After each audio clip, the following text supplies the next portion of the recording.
शाहीन अफरीदी अब फिर वर्ल्ड के नंबर 1 बॉलर बन चुके हैं। ये बात इसलिए डिस्कस हो रही है कि पाकिस्तान के मिस्ट्री स्पिनर अबरार अहमद ने प्रेस कॉन्फ्रेंस की है और उन्होंने बताया है कि शाहीन अफरीदी अब वर्ल्ड के नंबर 1 बॉलर हैं।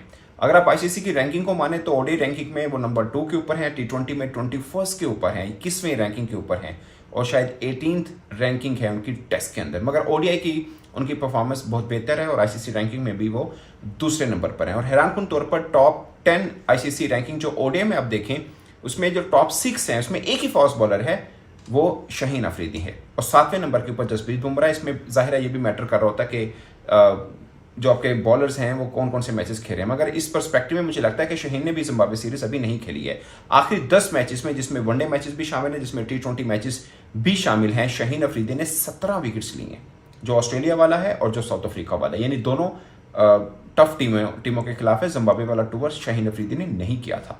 तो आखिरी 10 मैचेस में 17 विकेट्स हैं, 3 मैचेस ऐसे हैं जो विकेट लेस हैं। इसका आप इस तरह से अंदाजा कर लें कि हारिस रऊफ जो कि मैन ऑफ द सीरीज हुए थे ऑस्ट्रेलिया वनडे सीरीज के अंदर, उनके लास्ट 10 मैचेस में 6 मैचेस ऐसे हैं जो विकेट लेस हैं। तो आप अंदाजा कर सकते हैं कि इस पर्सपेक्टिव में। और वैसे भी मुझे लगता है कि अब उनकी रफ्तार भी थोड़ी बेहतर हो रही है और पेस उनका थोड़ा बढ़ रहा है और स्विंग भी हल्की फुल्की मिल रही है। बट वैसे शाहीन अफरीदी अभी तक नजर नहीं आए जो हमें 2021 में आए थे, बट लग ऐसा रहा है कि उस रास्ते पे चल जरूर रहे हैं। मगर अबरार अहमद ने प्रेस कॉन्फ्रेंस में कहा कि वो इस वक्त नंबर 1 बॉलर हैं वर्ल्ड के। ये एक बड़ा पॉइंट ऑफ डिस्कशन रहा between Pakistan and Indian fans.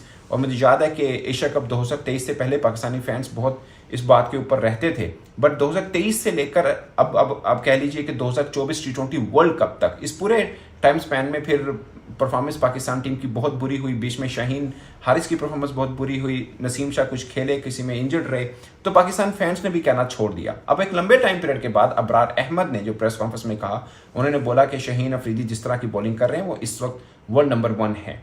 तो ये इसलिए इस बात के ऊपर डिस्कशन हो रही है। और दूसरी बात उन्होंने कही कि हमारा प्लान ये है कि हम साउथ अफ्रीका के खिलाफ क्लीन स्वीप जीत लें ओडीआई सीरीज के अंदर, जो कि आखिरी ओडीआई मैच जो है वो इतवार को खेला जा रहा है, एग्जैक्टली उसी ग्राउंड में जहां पर आखिरी टी20 मैच खेला जाना था और बारिश की वजह से वो नहीं हो पाया था। तो वेदर थोड़ा सा खराब रहा, मगर अब ओडीआई मैच होता है या नहीं होता। बट अबरार अहमद ने पाकिस्तान टीम की प्लानिंग के बारे में बताया कि हमारा है कि हमने क्लीन स्वीप जीत यहाँ से लेनी है। और रिजवान की कैप्टनसी में पाकिस्तान ने लगातार 3 वनडे सीरीज जीती हैं, जिसमें ऑस्ट्रेलिया भी है, जिम्बाब्वे भी है और अब साउथ अफ्रीका भी है। अगरचे 2 वनडे सीरीज जो इससे पहले जीती हैं वो दोनों 2-1 से जीती हैं। अगर ये तीसरा मैच हम जीत जाते हैं साउथ अफ्रीका में, तो ये पहली सीरीज होगी जो क्लीन स्वीप जीती होगी, जो कि अपने आप में एक बहुत बड़ा कारनामा है। क्योंकि वनडे के अंदर इस वक्त पाकिस्तान जो दुनिया भर की टीमें जो है वो ओडीआई के अंदर अपनी परफॉर्मेंस को देख रही है। अगरचे डब्ल्यूटीसी की वजह से टेस्ट के ऊपर भी बहुत फोकस है, मगर चैंपियंस ट्रॉफी चूंकि सर पर है तो मेन फोकस है कि ओडीआई के अंदर कौन सी टीम बेहतर खेल रही है। आपको याद होगा जब टी20 सीरीज पाकिस्तान हारा था, उस प्रेस कॉन्फ्रेंस में रिजवान ने कहा था कि हम यहाँ पे मुख्तलिफ कॉम्बिनेशन को ट्राई आउट कर रहे हैं, बट हम सीरियस या फुल फ्लैज जो स्क्वाड खिलाएंगे वो ओडीआई में खिलाएंगे। हमारा फोकस भी ओडीआई है क्योंकि हम चैंपियंस ट्रॉफी की तैयारी कर रहे हैं। और चैंपियंस ट्रॉफी से पहले ये दौरा साउथ अफ्रीका में पाकिस्तान का आखिरी वनडे मैच जरूर है, मगर उससे पहले चैंपियंस ट्रॉफी से पहले पाकिस्तान ने एक ट्राई नेशन सीरीज खेलनी है, जिसमें न्यूजीलैंड भी है, साउथ अफ्रीका भी है और ऑफकोर्स पाकिस्तान खुद होगा। वो चैंपियंस ट्रॉफी से बिल्कुल पहले खेली जाएगी। इससे पहले बल्कि पाकिस्तान ने वेस्ट इंडीज के खिलाफ टेस्ट सीरीज खेलनी, 2 टेस्ट मैचेस की वो सीरीज होगी। तो ये है। और फिर अबरार अहमद ने कहा कि हमारा जो मिडल में, वो बॉलिंग पर्सपेक्टिव में कह रहे हैं कि हमारा मिडिल में जो कॉम्बिनेशन बना है अबरार विद हारिस रऊफ, उन्होंने बोला कि ये बड़ा डेंजर कॉम्बिनेशन बना है। हारिस रऊफ तेज, बड़ा स्पीड के साथ बॉल करते हैं। वैसे भी पाकिस्तान में सबसे अब की लॉट के अंदर सबसे तेज बॉल हारिस रऊफ कर रहे हैं। वो कह रहे हैं मैं खुद मिस्ट्री स्पिनर हूं, तो हमारा कॉम्बिनेशन बहुत अच्छा बना हुआ है, जिसकी वजह से पाकिस्तान टीम का बहुत फायदा हो रहा है। और उन्होंने बताया कि हमारी टीम प्लानिंग में जो होता है वो होता है, बट ड्यूरिंग मैच रिजवान हमें रोल देते हैं। बाज़ औक़ात कहते हैं कि आपने जो है वो रन्स रोकने हैं, बाज़ औक़ात हमें रोल दिया जाता है कि आपने विकेट्स लेनी, तो हम उसके मुताबिक बॉलिंग करते हैं। जब बाज़ का रन्स हो जाते हैं, क्योंकि हमें टारगेट होता है कि हमने विकेट लेनी है, जब रन्स रोकने होते हैं तो फिर अपनी बॉलिंग को उस तरह से स्विच करते हैं। और उन्होंने पाकिस्तान की बैटिंग के ऊपर बड़ा एतमाद का इजहार किया अबरार अहमद ने। उन्होंने बोला कि हमारे पास इस वक्त बैटिंग के अंदर तमाम गेयर्स हैं, लाइक अगर डिफेंसिव कहीं पर खेलने की जरूरत है तो वो हमारे पास मौजूद हैं। और खासकर कामरान गुलाम की उन्होंने तारीफ की कि जिस तरह से आकर दूसरे वनडे मैच के अंदर अंदर उन्होंने आकर एक्सप्लोसिव बैटिंग की है, वो पाकिस्तान के लिए कॉन्फिडेंस लेवल को बढ़ाया। फिर सलमान आगा की उन्होंने तारीफ की है कि सलमान आगा बॉलिंग के साथ बैटिंग के साथ पाकिस्तान टीम का अहम पिलर बने हैं। और साइम अयूब का उन्होंने जिक्र किया कि जिस स्ट्राइक रेट के साथ वो बैटिंग कर रहे हैं, पाकिस्तान की बैटिंग लाइनअप इसलिए थोड़ी बेहतर शेप के अंदर नजर आ रही है। दोस्तों मुझे भी लगता है कि पाकिस्तान का आप ओडीआई का कॉम्बिनेशन टीम का देखें तो शायद वो totally different as compared to T20। आप इसका अंदाजा इस बात से लगाएं कि T20 रैंकिंग के अंदर टॉप 20 के अंदर पाकिस्तान का एक बॉलर नहीं है। 21st में जो आता है वो शाहीन अफरीदी हैं। फिर 20 तक पाकिस्तान का कोई बॉलर नहीं। और बैटिंग में भी देखें पाकिस्तान की रैंकिंग कुछ बहुत अच्छी नहीं है। T20 के अंदर पाकिस्तान स्ट्रगल कर रहा है, इसमें कोई शक नहीं है। उसमें कॉम्बिनेशन ट्राई आउट हो रहे हैं। हम आखिरी 7-8 T20 मैचेस के अंदर 6 ओपनिंग कॉम्बिनेशन हमने ट्राई आउट किए थे।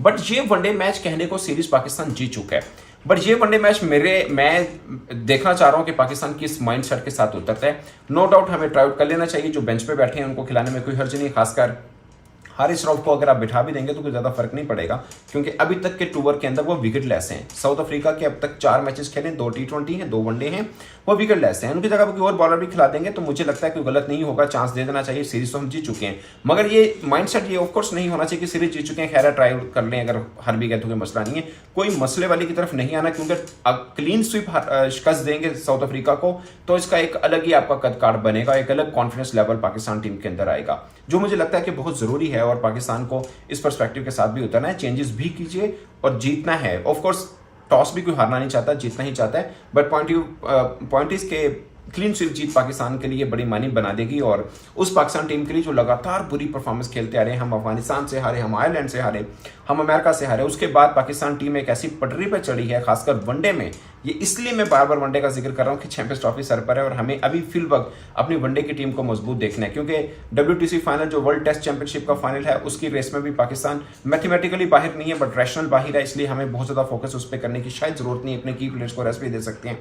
और T20 2026 में दूर पड़ा है, दुनिया भर की टीमें सब ट्राई आउट कर रही है, मुख्तलिफ कॉम्बिनेशन हम भी कर रहे हैं, हार हो रही है नो प्रॉब्लम, बट हम डिफरेंट कॉम्बिनेशन को ट्राई आउट करना चाहिए। बट वनडे टीम के अंदर मुझे लगता है कि पाकिस्तान अच्छा खेल रही है, जो हमारे लिए गुड न्यूज़ है। शायद टाइम के ऊपर हमने पीक पकड़ी, ये बहुत मैटर कर रहा होता है कि ICC के बड़े इवेंट से पहले आप कहाँ पे खड़े हैं। मुझे याद है एशिया कप से पहले हमारी टीम की रैंकिंग बहुत अच्छी थी, हमारी टीम के खिलाड़ियों की रैंकिंग बहुत अच्छी थी, सब कुछ अच्छा चल रहा था।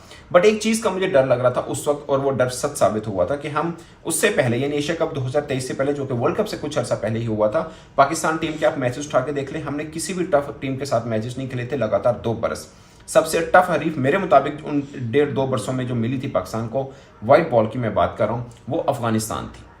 बाकी हमने न्यूजीलैंड के खिलाफ सीरीज खेली, हमने ऑस्ट्रेलिया के खिलाफ खेली, हमने वेस्ट इंडीज के खिलाफ खेली, वो सब के सब BC लेवल की टीमें आई थी और उनके खिलाफ भी हम कोई बहुत ज्यादा कारनामा नहीं कर पाए थे। आपको याद होगा उससे पहले हम न्यूजीलैंड के खिलाफ T20 सीरीज खेले थे, जो कि उनकी BC लेवल की टीम थी, बहुत क्रिटिसाइज भी हुआ था कि ये कौन सी टीम इनकी आ गई, मगर वो भी हम सीरीज बराबर कर पाए थे, जीत नहीं पाए थे।